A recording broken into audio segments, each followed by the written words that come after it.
tous et soyez les bienvenus à notre chaîne éducative Qanat Zahra At-Talimia. Avant de commencer, n'oubliez pas de vous abonner à notre chaîne éducative pour plus de leçons simplifiées. Aujourd'hui, je vais vous expliquer une leçon de conjugaison intitulée l'impératif présent des verbes du premier et du deuxième groupe. Je vous laisse maintenant avec les exemples. Voici le premier exemple. Choisis l'endroit convenable pour doubler. Le deuxième exemple, roulant en respectant la distance obligatoire entre les véhicules. Je répète le deuxième exemple, roulant en respectant la distance obligatoire entre les véhicules. Le troisième exemple, avertissez le piéton fautif par un coup de klaxon. Je répète les exemples pour la dernière fois. Choisis l'endroit convenable pour doubler, c'est le premier exemple. Roulant en respectant la distance obligatoire entre les véhicules, c'est le deuxième exemple. Et le troisième exemple, avertissez le piéton fautif par un coup de klaxon. Donc, avant de passer à l'explication, vous avez ici trois phrases. On va essayer de relever les verbes conjugués. Donc, dans la première phrase, le verbe conjugué, c'est choisi. Dans la deuxième, le verbe conjugué, c'est roulant. Et dans la troisième, le verbe conjugué, c'est avertissez.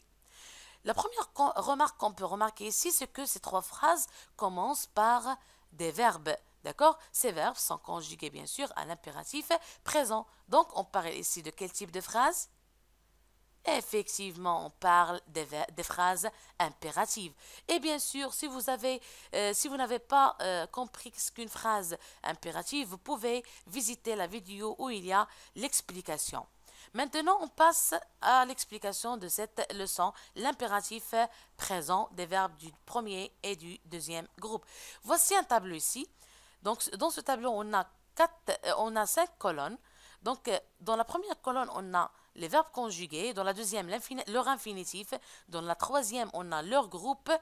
Et dans la quatrième, on a à quelle personne sont-ils conjugués. Et dans la dernière, ou bien la cinquième colonne, on a auquel temps sont-ils conjugués. On commence par choisi. Donc, choisi, c'est le verbe choisir.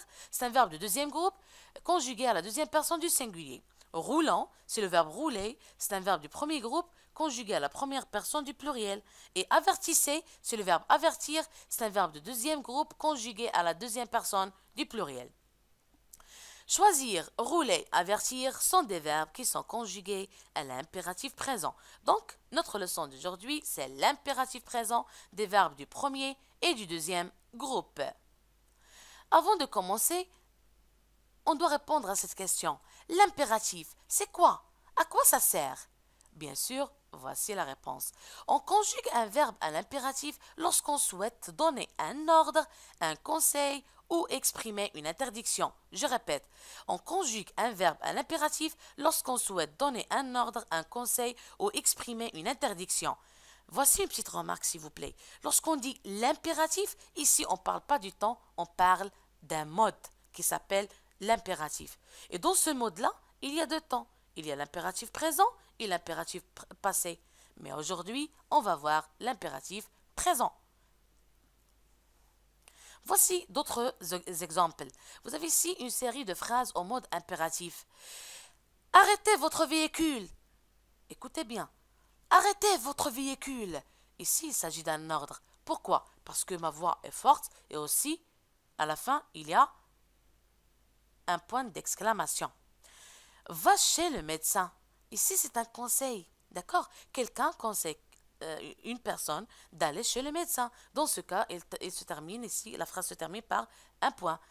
Et la troisième phrase, ne passez pas par cette route. Ne passez pas par cette route. Ici, il s'agit d'une interdiction et en même temps d'un ordre. Mais on va la considérer interdiction. Pourquoi? Parce qu'il y a la négation. Vous observez bien sûr que tous ces verbes sont conjugués à l'impératif présent. La deuxième question, comment reconnaît-on l'impératif présent? Comment on sait que ce verbe est conjugué à l'impératif présent? La réponse est facile. Il n'y a pas de sujet exprimé. Quand on voit un verbe qui est conjugué et où il n'y a pas et où on n'a pas un sujet exprimé, dans ce cas, on va dire que ce verbe est conjugué à l'impératif présent. Donc, il n'y a pas de sujet exprimé. Le verbe formé d'un seul mot est conjugué seulement avec trois personnes. La deuxième personne du singulier, la première personne du singulier et la deuxième personne du pluriel. Je répète, la deuxième personne du singulier, la première personne du pluriel, la deuxième personne du pluriel. Je répète encore une fois, la deuxième personne du singulier, c'est-à-dire tu, la première personne du pluriel, c'est-à-dire nous, la deuxième personne du pluriel, c'est-à-dire vous. Mais on ne les écrit pas. Voici des exemples. Finis ta soupe. Ici, on a le verbe finir qui est conjugué à la deuxième personne du singulier, c'est-à-dire tu. Mais est-ce qu'on a écrit tu avant fini? Non, bien sûr. Arrêtons de discuter. Ici, arrêtons de discuter. Donc ici, le verbe arrêter est conjugué à la première personne du pluriel. Qu'est-ce que vous remarquez? Vous remarquez que nous, on ne trouve pas nous ici avant arrêtant. D'accord? Rentrez chez vous. Rentrez chez vous. Donc ici, le verbe rentrer est conjugué à la deuxième personne du pluriel, ça veut dire vous, mais on ne voit pas ici vous avant rentrer. Qu'est-ce qu'on remarque? Qu'est-ce qu'on remarque à partir de la lecture de ces trois phrases? Donc la remarque qu'on peut remarquer, c'est que pour ces phrases, le sujet n'est pas exprimé. Ça veut dire que le sujet est absent. C'est clair. On conjugue les verbes. Par exemple, on conjugue le verbe finir à la deuxième personne du singulier, mais sans écrire tu. On conjugue arrêter à la première personne du pluriel sans écrire nous. On conjugue rentrer à la deuxième personne du pluriel sans écrire vous. La question suivante. Comment conjuguer un verbe à l'impératif présent? Comment conjuguer un verbe à l'impératif présent?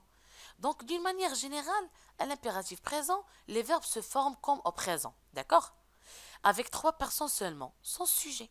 Je répète, d'une manière générale, à l'impératif présent, les verbes se forment comme au présent, avec trois personnes seulement, sans sujet. Mais attention, il y a des exceptions. Voici des exemples. Donc, en ce qui concerne les exemples, je vous donne une règle générale. Ça veut dire, si vous trouvez un verbe du troisième groupe, ce n'est pas un problème. L'essentiel, vous devez garder la règle dans votre cerveau. Vous avez ici, prends ton stylo, finis tes devoirs, mangez votre soupe. Ici, j'ai oublié de mettre point, pardon. Donc, pour ces trois phrases, le verbe est comme au présent. Par exemple, le verbe prend, prend à la fin de TS. C'est le verbe prendre conjugué à l'impératif présent, à la deuxième personne du singulier. Est-ce qu'on n'a pas la même terminaison présent? Bien sûr, oui. Fini, la même chose à la deuxième personne du singulier. Est-ce qu'on n'a pas la même terminaison présent de l'indicatif? Oui, bien sûr. Manger, la même chose. Vous avez mangé. Est-ce qu'on n'a pas la même terminaison au présent de l'indicatif? Bien sûr, on a la même terminaison. Donc, pour ces trois phrases, le verbe est comme au présent, mais sans le sujet. La différence se trouve où? La différence se trouve au niveau de l'écriture du sujet. Au présent de l'indicatif, du mode indicatif, donc au présent de l'indicatif, on écrit le sujet. On dit tu prends, tu finis, vous mangez. Mais à l'impératif présent, on supprime les sujets. D'accord? On écrit seulement prends, finis, manger.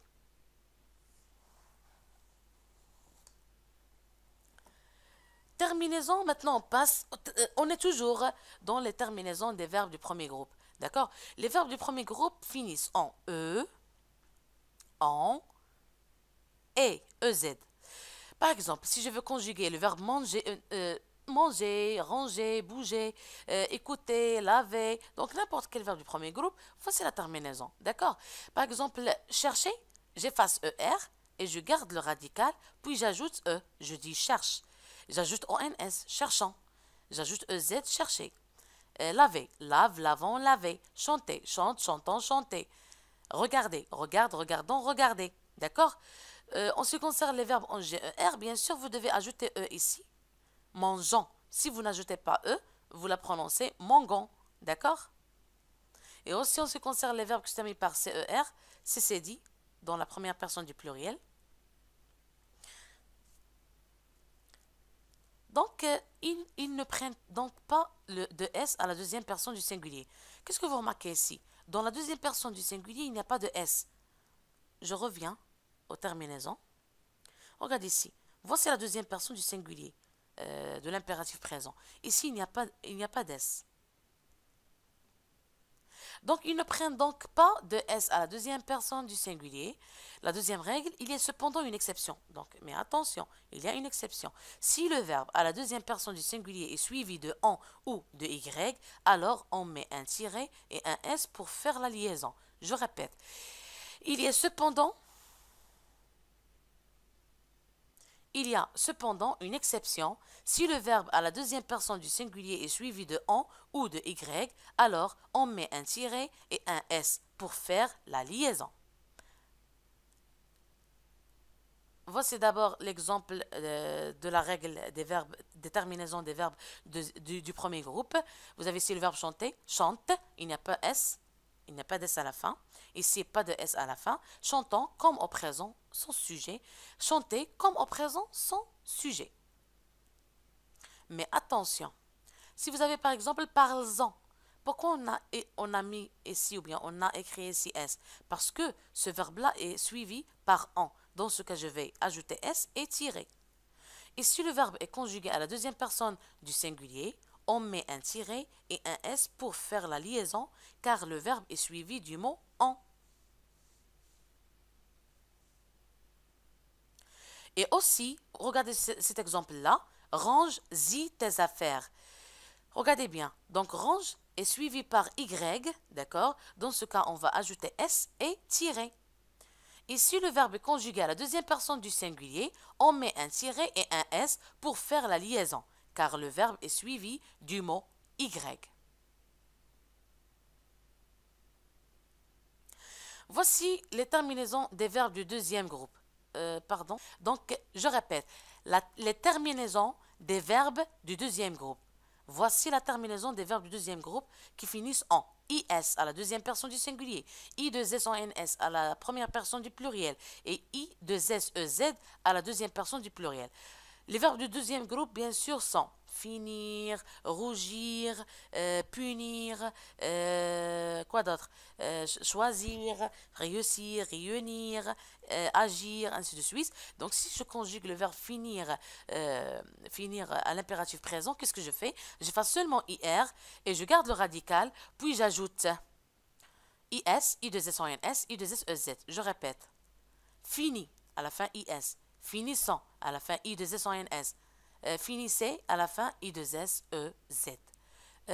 Par exemple, choisir, la même chose, j'efface IR et j'ajoute les terminaisons. Choisis, à la fin IS. Choisissant, à la fin I2S en NS. Choisissez, à la fin I2SEZ. Voici l'exemple du verbe finir. On dit fini, finissant, finissez. Donc, c'est un verbe du deuxième groupe. Et je répète, cette terminaison, c'est pour les verbes du deuxième groupe seulement. C'est pour les verbes du deuxième groupe. J'ai écrit troisième groupe, mais c'est une faute d'écriture seulement. C'est clair? Donc, on va dire finir, fini à la fin IS, finissant I2S en NS, finissez I2S EZ. Merci pour votre attention et n'oubliez pas de vous abonner à notre chaîne éducative pour plus de leçons simplifiées. À bientôt!